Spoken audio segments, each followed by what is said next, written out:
রায় প্রণাম প্রভু প্রণাম বলরাম দেব অপরাধ দুয়োটা একেলগে দেখা পাই নয়ন দীপ্ত মনে নিশ্চিন্তার দাও বলরাম দেব যে নয়ন দীপ্ত ব্রাহ্মণকে আপনার আগমন করলে এই জানো বাপু মূল্য আর ক্রান্তি সিনেহারের গুণগান করে করে বলাই কেন জ্বালা এসবের আগমনের উদ্দেশ্য যদুপতি নিশ্চয় পাবে পেয়ে হেঁটে দাদি মৌন হয়ে আছে দেবতী নহব পারে হবার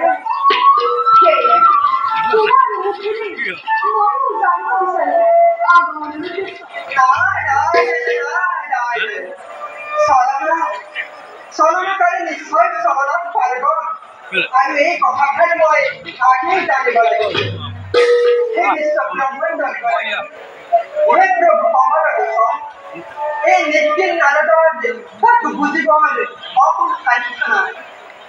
প্ৰভু যদি জানিব বিচাৰো তেন্তে কওকচোন প্ৰভু কামদেৱ আৰু জ্যোতিদেৱীৰ কষ্ট কেতিয়ান্ত কৰিলে কাকুৰৰ অত্যাচাৰৰ পৰা দেৱকুলক ৰক্ষাৰ উদ্দেশ্যে মহাদেৱৰ তপস্যা ভংগ কৰি সেইকাৰণে কামদেৱ এতিয়াও আছে কামদেৱ কামদেৱ আৰু জ্যোতিদেৱীয়ে অস্ত্ৰৰ পৰা কেতিয়া মুক্তি পাব প্ৰভু কর্মফল খণ্ডাবলী নায়কিকা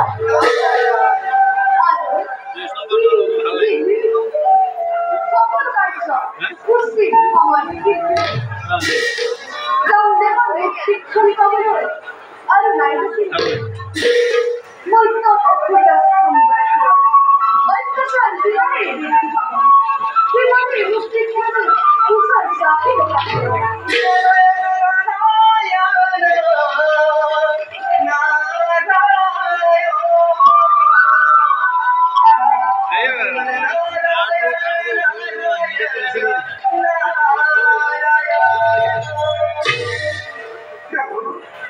মই মোৰ কষ্টৰ সমিধান লভিলো যেতিয়া আজ্ঞাপালে নিষ্কৰ্তব্য সমগ্ৰ হয়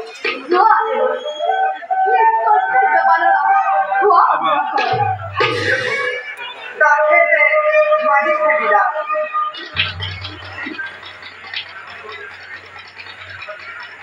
মঙ্গল কৃষ্ণ মঙ্গলাম গৰু ৰাধা মঙ্গলাম পুৰী কাশ্যা মঙ্গলায় কৰু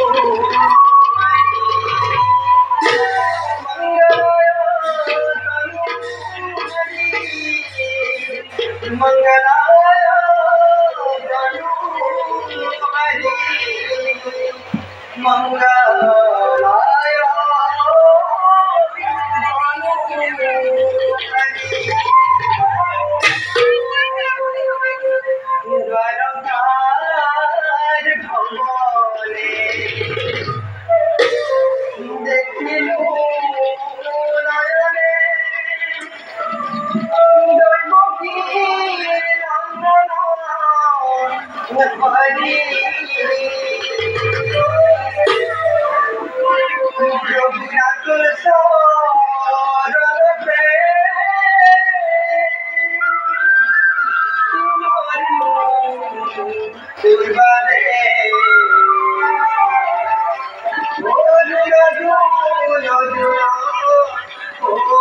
বলিলা